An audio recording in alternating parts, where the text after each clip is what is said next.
Hello, I'm Dango Rose. Welcome to the Mountaineer Podcast, where everybody's listening. The Mountaineer brings you the latest news of the peak-to-peak region, in print, online, through our podcast, social media, and special publications. Now, listen in to the latest news of the area with our local journalists.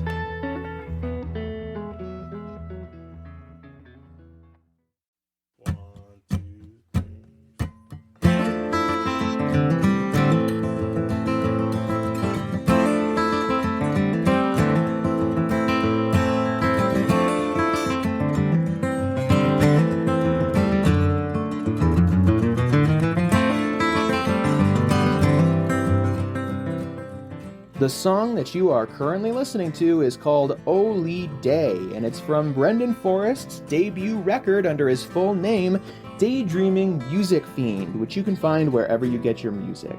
You can learn more about Brendan Forrest and his music career at his website, brendanforrest.com. He'll be performing at 2 places in the Peak-to-Peak area this weekend, the Gold Hill General Store and Howlin' Wind Brewing and Blending. More details later in the podcast.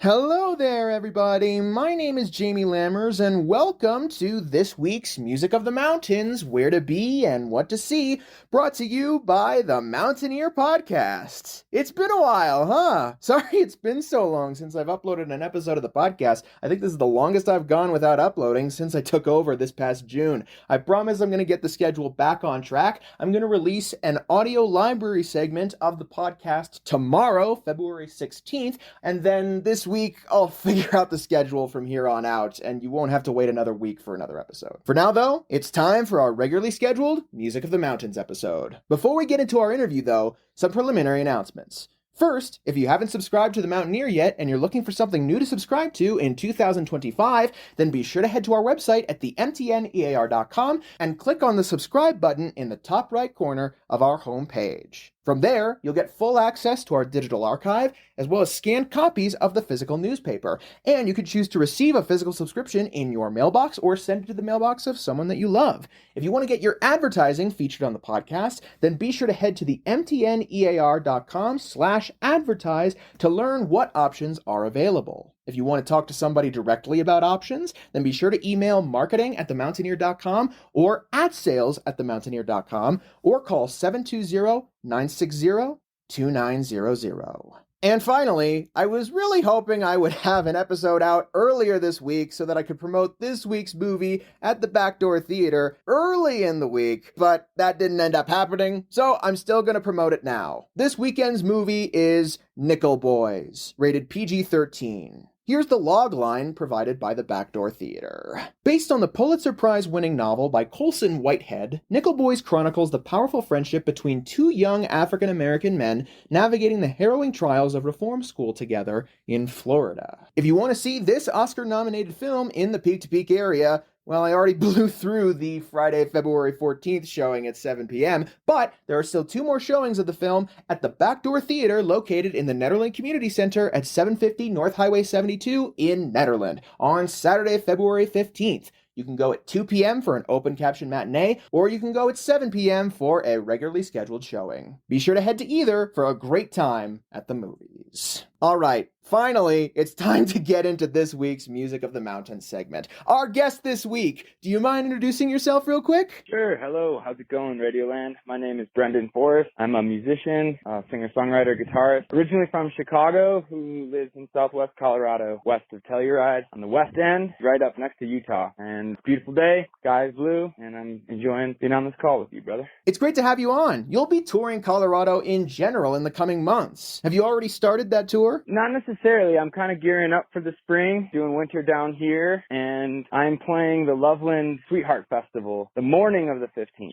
And so they had invited me up, and so I decided to tack on a couple other shows. I have some community and friends in the Front Range, and so I decided to kick up the storm. I did play up there a couple months ago, and I'm just trying to make the rounds, just stay active in the Front Range, and then I'll be heading out on the road a little later in the spring around the country. Now, usually I try to promote musicians at least a week ahead of time before their shows, but not only is this going to be the only time Brendan's performing here for a while, but he's got 2 shows that he's performing in the Peak to Peak area this weekend. So I'm promoting both in case you can make it to either. You'll be coming to the Gold Hill General Store on Saturday, February 15th, and then to Howlin' Wind on Sunday, February 16th. Yes, and I am also playing at Horsetooth Tavern on the 14th, which is the Friday. So I got 4 shows in 3 days, and probably do some more jamming in between with some friends up there. So Brendan, how did you get started in music in the first place? What were some of your early influences or influences that have stuck around for your entire career? And what inspired you to start playing music in the first place? Well, right now I'm playing music kind of in the folk tradition, Americana, bluegrass-adjacent. And when I play solo, it's a bit more of singer-songwriter, but I also do flatpick my share. That's part of my live performance even when I'm playing solo. And then when I'm playing with a band, it's a little bit more, these days, roots music. This run I'll probably do primarily solo with some special guests.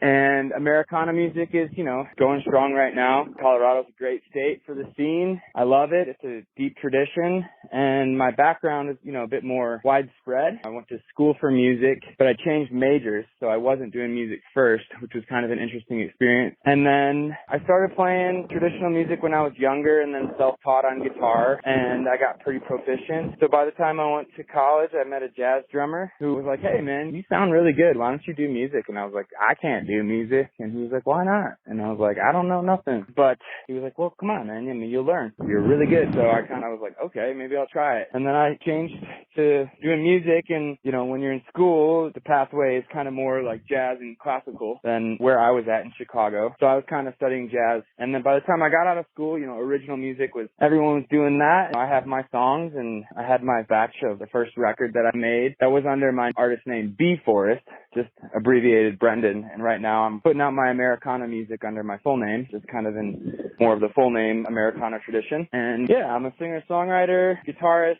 I like my fair share of doing the whole thing. I've done everything from hip-hop to electronic music and jazz and classical, and kind of settled in the Americana world as being someone who lives out in Colorado, and also just loves that tradition and feels honored to be able to grow old with it a bit, because people like it when you actually have a lane and they know what you're up to and they know what they can look out for. And I like writing music in the acoustic medium, just a pure art form that I really love. And I still do the other stuff, but I really like the stripped down raw nature of just some wood and steel strings or gut strings or whatever. But yeah, I released a record in September called Daydreaming Music Fiend, kind of my bigger statement on the genre. Recorded it in Nashville with some wonderful special guests. It's kind of half instrumental, half vocal tunes, a bit of a dissertation on my take on across the board. The instrumental stuff is a little bit jazz influenced in terms of like my background, but definitely my inspiration and influences are all the greats in the canon. When it comes to bluegrass, I could just start naming names left and right. But if you're a listener out there who knows the genres, I think you'll see I'm paying respects across the board. But yeah, I'm from Chicago originally, and when I was a late teenager, early 20s, I was going to Buddy Guy's Blues Club and playing blues and electric guitar, and I had my classic rock influences as a teenager too, and then just kind of switched gears to the whole gamut once I started studying at the college level. And over all that time, what stuck out to you about the process of songwriting, regardless of what style you're trying to write in? It's kind of a simple and difficult question all in once. I mean, obviously the muse, being struck by the muse. I feel like instrumental music kind of pours out of me naturally when I go to play. I have a pretty extensive background in improvisational music, but I also know how composition works.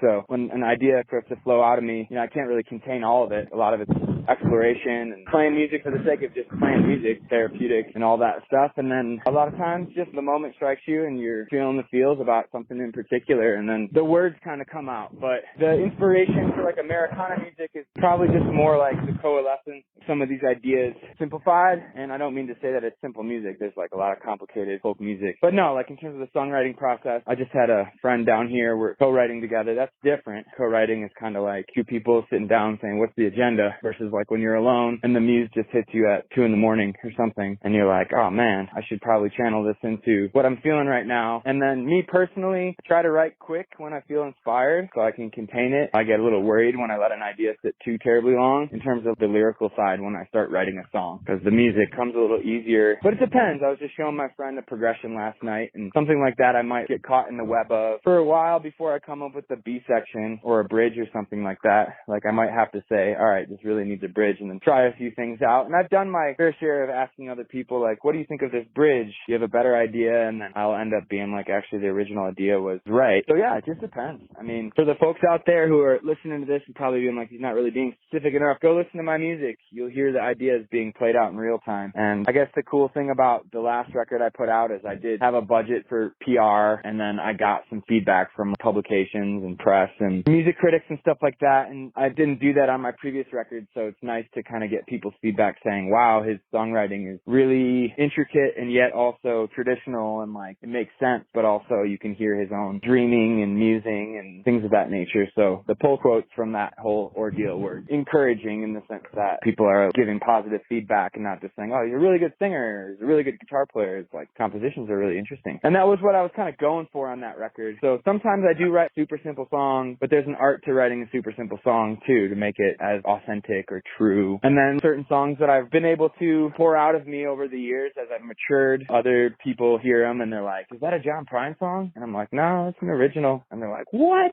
That's totally a John Prine song. And I have a song on my album called Song for John Prine, because it's being self-aware of the fact that he was from Chicago. I'm from Chicago. He passed away. I wrote that song the night he passed away. And I wrote it in the kind of style of Prine, but also just as a tribute as well. Like, it's not like I was trying to be him. I was just grieving and mourning the loss of an icon. And so the words came out just through my processing of his musicianship, right? And that's what most musicians probably naturally do subconsciously. They're either regurgitating or emulating their heroes and inspirations, or actively trying to get away from that to some degree. That's at least my experience. You see yourself doing cliches and tropes and stereotypes for a reason. I mean, the reason country music is because it's a stereotype or a trope. And right now in country music, I mean, you see a lot of cosplay. You have for a long time, but I think with social media now more than ever, people are trying to be the characters that they're inventing in the genres that they're doing. And then there's other people who are virtuosos, who are just genre transcending, and their ability to not have to market themselves that way is built into their success. You know, in previous generations, I would say people like David Bowie, who could kind of just do whatever he wanted after he was Ziggy Stardust, and then kind of shift back to saying, I'm actually David Bowie. Tricked you guys. And on your website, which of course we'll promote at the end of this podcast,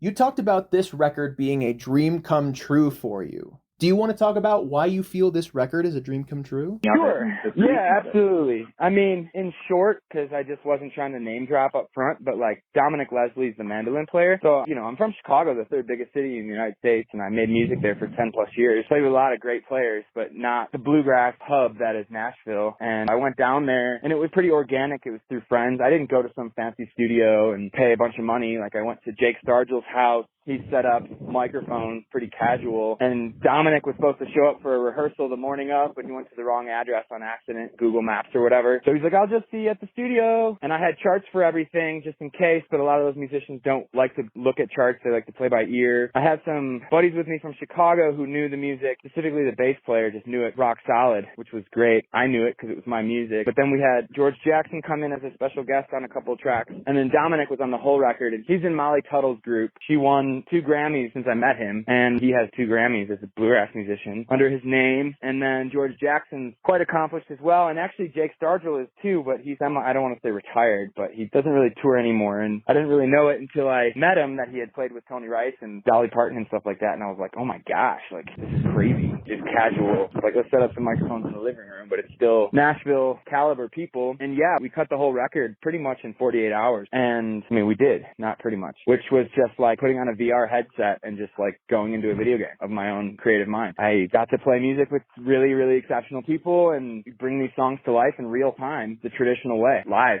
no click track, no production, like pre-production, post-production, really. I mean, it was mixed and mastered and all that stuff, but the performances are all 100% what they were. And that's, as a musician who's made dozens of albums piecemeal and in the recording studio where there's pre-production, then there's the recording, then there's post-production, which is a different joy in and of itself. It's kind of a different type of puzzle piece. Playing live the traditional way was kind of a homecoming, especially like if you're playing Americana music or bluegrass music, like to prove to yourself these songs can exist on their own two legs with the right people. And like, it's not to say I couldn't have made that record with people in Chicago, for example, but a lot of the specialists I know who are exceptional guitar players, they're not bluegrass players, you know, and I don't know, you know, it's not like a dime a dozen phenomenal mandolin players in Chicago. So, and Dominic, basically, like the reason it was a dream come true, he was in Molly's band when we went to start, but it was still kind of like the back end of the pandemic where touring was a little stop-starty. And then he was in another group called Hawktail, which has a big influence on me. They're a phenomenal instrumental group. And I love Dominic playing on that second record. And so I kind of reached out to him and threw up a Hail Mary because I was like, man, I want to work with people who, you know, are a notch above me. And I was just like, hey, man, like, what do you think of these tunes? Would you be interested? He listened to them and he's like, these are dope. Let's do it. And then he's like, do you want to send me stuff? And I'll just do it remotely. And I was like, no, I want to do it in person. And then when he said yes, I was just like, wow, this is like one of my heroes that's just like interested in my music. And so that was kind of the dream come true aspect of it. Not just like fanboying on him, but just bringing the whole entire caliber of the approach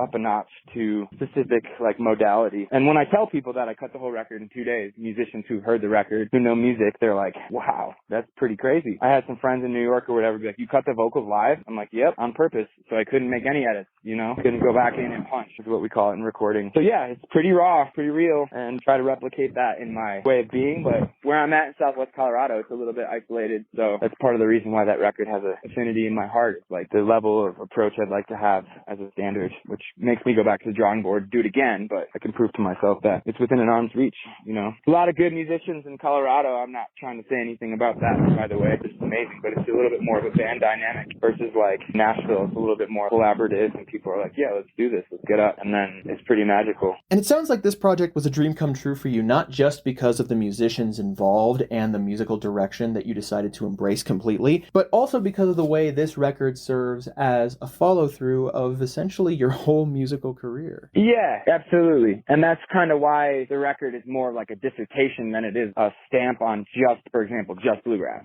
right? There's no banjo player. There's no four-part harmonies. Traditional bluegrass music has banjo and or four-part harmonies. There's a joke. Banjo players will say, if there's no banjo, then it's Americana, not bluegrass unless there's a banjo, right? And these are all like nerdy genre-conforming things, but the album is very obviously influenced by bluegrass, for sure, without a doubt, but it's not quite a bluegrass album. And then the instrumental compositions are influenced by some jazz and classical stuff. And then the songwriting stuff stands on its own as songs. So yeah, you're absolutely correct about that. And I look forward to doing more of that, but in the meanwhile, I still am writing in other genres and working with other artists in other genres. So it's actually kind of just fun to have a place to let that live. My previous artist name, B Forrest, just the letter B, no period or whatever. If you listen to the stuff that's out there, it's a little bit all over the place. And proud of that body of work too, but it's a little bit discombobulating for someone who might just like one specific genre. They might not want to listen to a song that's completely different than Americana or bluegrass. They like bluegrass. So I feel good about having a place for this stuff to live. But I do look forward to continuing to branch out because, you know, after all, I'm not going to pretend that I'm just a bluegrass musician because I'm not. There are people who are, and I respect those people. And in regards to performing live in particular, is there anything that you love about performing live, whether it's by yourself or with a group of people? Sure, yeah. I mean, I've been performing for a long time. My relationship to the guitar has kind of changed over the years, and it's a little different when you're living in the city and you're playing an electric guitar and you got pedals and all that stuff. So as a guitar player, like playing solo acoustic is a different demand of your all-encompassing nature of approach.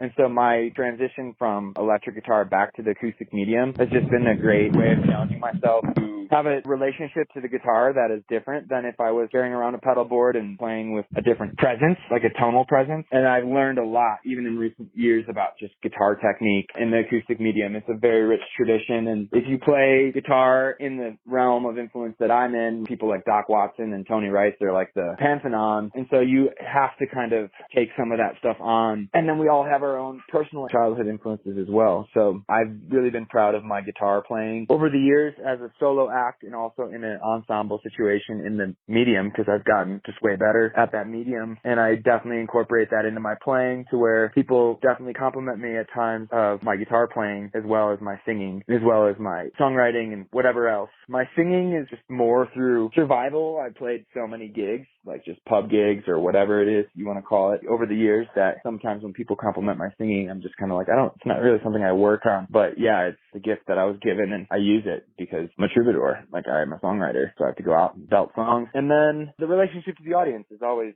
an interesting one. If you get a good listening room gig or a place where people love music, part of the reason I love Colorado, I mean, people really have an appreciation for it in a different way. People love music everywhere, but there's an appreciation culturally here for it and that relationship that you build. And then I don't want to say more recently, but just in general over the years, like with fans and people who come to like your music and appreciate it. The little text message I get here or there is something that is encouraging and keeps me going. Just the other day, I had a long distance runner going on a 12-mile run, just running into him at the store being like, I listened to your album 2-3 times today, repeat on my run. These particular songs really had me going in an amazing flow, just gorgeous compositions. And then they're like, oh, thank you so much. And then you have that as being their soundtrack. And then you go to play live and then maybe somebody knows your songs and they're like, yo, play this one, play that one. And you're like, sure. And then they're singing along. And even in a little mountain town that I'm in, just seeing 4 or 5 people at the bar, if I'm playing an original, mouthing along to the lyrics, I'm watching from afar, but I'm like, they know the words. That's cool. Those type of little victories. It's not about you per se. It's about the music kind of taking a life of its own. And then obviously in the music industry, scaling that is the question. It's a precarious industry. And that's why I'm going to the Front Range. That's why I'm playing for more people. They like it, enjoy it. You got to bring the gospel to the people. And it allows me opportunity to do this stuff publicly, to bring out my guitar chops. Say that I play at the base of the ski mountain here in Telluride or whatever. And I can either just say, whatever, I don't care. I'm just going to strum along and play some covers. Or I can say, I'm going up to bat. I'm going to play some guitar right now. I'm going to give it my all. And then a couple of people are like, whoa, dude, you love that guitar there. You're playing pretty darn good, man. Amazing. Thanks. Like, that's what I'm here to do. So attitude is the name of the game and gratitude is the attitude. And is there anything that you hope audience members will be able to take away from your shows when they come and see you? Well, there's a lot of great music out there. So I think just being myself is what I hope people recognize, that they appreciate that I'm trying to be myself in the world. And of course, I'm doing other things. I'm wearing other hats. I'll don a cowboy hat. There's nothing wrong with being the character, but part of what it means to be an original music artist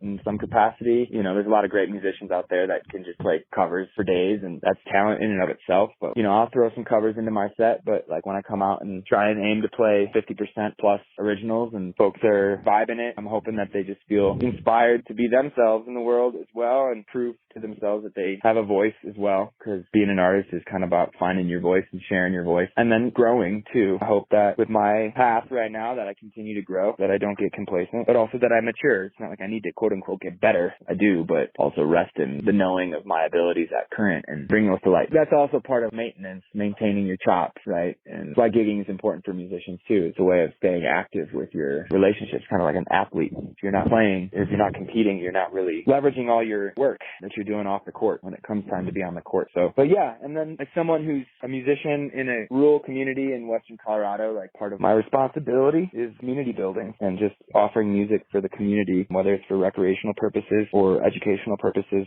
I've played everything from the rodeo to the Pioneer Day to all the different little celebrations of the community where nobody else to do it. And they're like, would you play some music? It's like, of course I would. It's my job. Without me being around, it's a lack of human resources. And then same with the educational side. I have a lot of students in my private practice, both guitarists and then also people who I produce records for, who look to me to help them grow in their spiritual journey with music and art and finding their voice. So that's part of what I aspire to continue to do too. I just had 2 days in the studio with a friend from like the Aspen area, and we're working through their first record, and it's a lot of work, and that's what it is. It's work. It's not all just play, but you have to bring that play into the work. So that's part of what I try to do in my live performances as well. Treat it like a job, treat it like it's work, but also remember it's music and that it's play. And yeah, in general, is there anything else you want to mention or that I didn't ask that you want to add before we sign off? I would just really appreciate it for those who've come this far. If they've listened all the way to the end of the podcast, go out there and listen to the music, whether it's mine or other people's music. But I would definitely appreciate it if people took a listen to Daydreaming Music Fiend. It's on all the streaming platforms. If you want to come see me live or just let somebody else know that I'm playing, if you can't make it, there's a lot of people that love it. And it's just always encouraging to me, that positive feedback loop that we all all have on each other. It's not really, I want you to listen to my music for me. I want you to listen to my music for you. And not that you have to like it, but if you do give it a shot and it brings you quality of the moment, that is increased, kind of what the gift is. That's kind of what you're trying to share. So thank you so much, everybody out there, including you, for supporting music, supporting the arts, trying to stay local. And that's all I could say. I mean, peace and blessings in the sense that we need to be united in the ways that we can. And part of the way that we do that is through art and song. Thank you so much to Brendan for coming on board and joining us for the podcast. If you want to learn more about his music career, be sure to head to his website at brendanforrest.com. He'll be performing in the Peak to Peak area twice this weekend. On Saturday, February 15th, 2025, starting at 7 p.m., he'll be performing at the Gold Hill General Store, located at 531 Main Street in Gold Hill. And on Sunday, February 16th, 2025, starting at 3 p.m., he'll be performing at Highland Brewing and Blending, located at 51A Main Street in Rollinsville. Again, I know this is very short notice compared to my previous promotions, but since there are 2 shows happening in the Peak to Peak area this weekend, I wanted to promote Brendan while he was in the Peak to Peak area and shout out that you can attend either show.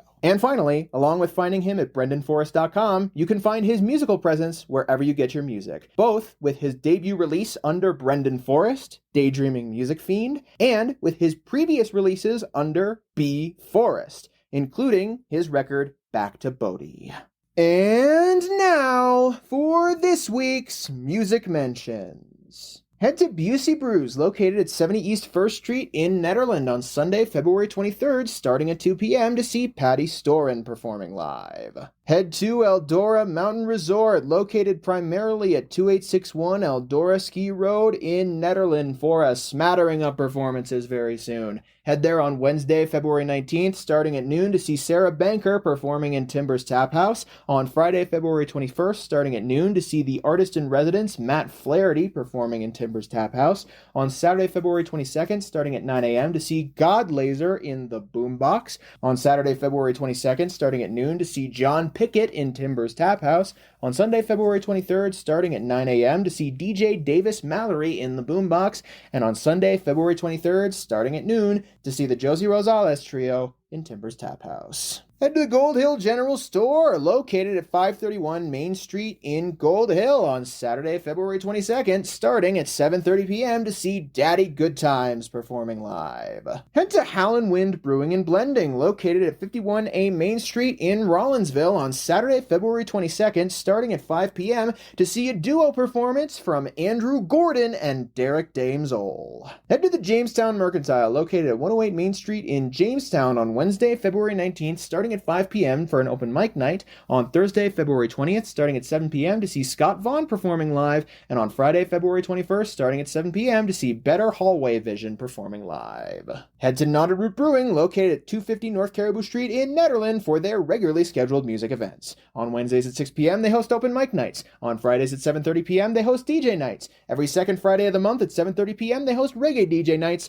And every Sunday at 5 p.m., they host jazz Sundays. Head to the Caribou Room, located at 55 Indian Peaks Drive in Nederland on Friday, February 21st, to see Sergeant Splendor performing with the Alpha Tones. Doors open and dinner starts at 7 p.m., and the show starts at 8 p.m. To get your tickets in advance, be sure to head to thecaribouroom.com. And finally, pick your preference. If you want to head to Gilpin County, then be sure to check out the Very Nice Brewing Company location at 180 Jankowski Drive in Blackhawk on Saturday, February 22nd, starting at 5 p.m. to see Daniel C. Jones performing live. If you want to head over to Nederland, then be sure to check out the Very Nice Brewing Company location at 20 East Lakeview Drive, number 112 in the Caribou Village Shopping Center on Thursday, February 20th, starting at 6 p.m. for Celtic music with Laura Fisher and Deb Smiley. On Friday, February 21st, starting at 6 p.m. to see DeLovely's performing live. And on Saturday, February 22nd, starting at 5 p.m. to see Aaron Mitchell performing live. Did we miss you or any of your performances? You want to submit your music listing in the Peak to Peak area?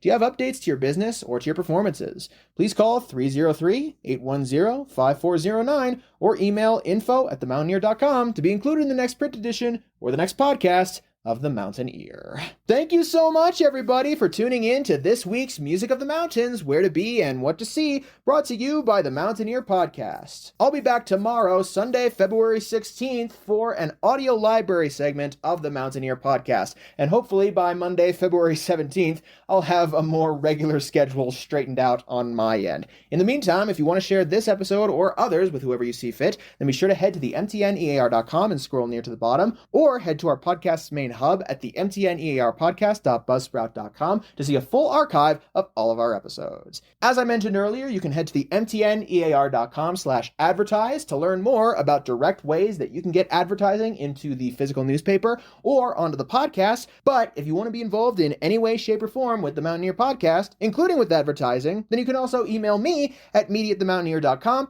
and we'll get something sorted for you. I'll see you guys tomorrow for an audio library segment. Have a great rest of your day!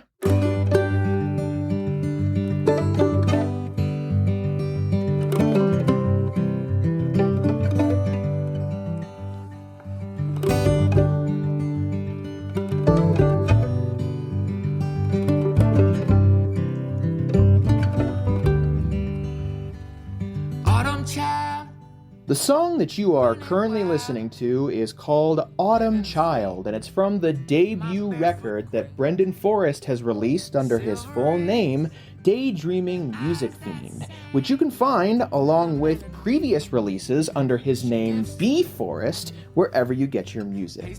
You can learn more about his music career now by going to brendanforrest.com, and you can see him perform at 2 places in the Peak to Peak area very soon. On Saturday, February 15th, starting at 7 p.m., he'll be performing at the Gold Hill General Store located at 531 Main Street in Gold Hill. And on Sunday, February 16th, he'll be performing at Howlin' Wind Brewing and Blending, located at 51A Main Street in Rollinsville, starting at 3 p.m. New high comes on strong, we chase the flame into the dawn, lays me down late at night, leaves before the morning light, arrow shot right down through the heart.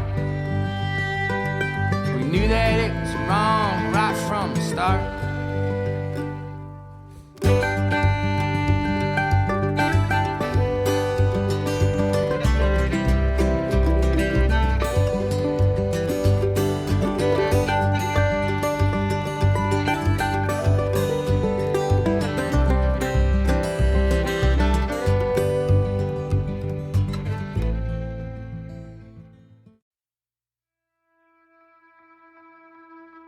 And that's it for our show. Subscribe online to get more access to more news, weekly updates to our community calendar, and a link to our YouTube channel by visiting themountaineer.com. Be sure to use the coupon code PODCAST when subscribing for a 10% discount, only available to our listeners. If you are in the local Peak to Peak area, be sure to pick up a print edition of The Mountaineer at a local business. I'm Dango Rose. Thank you for listening.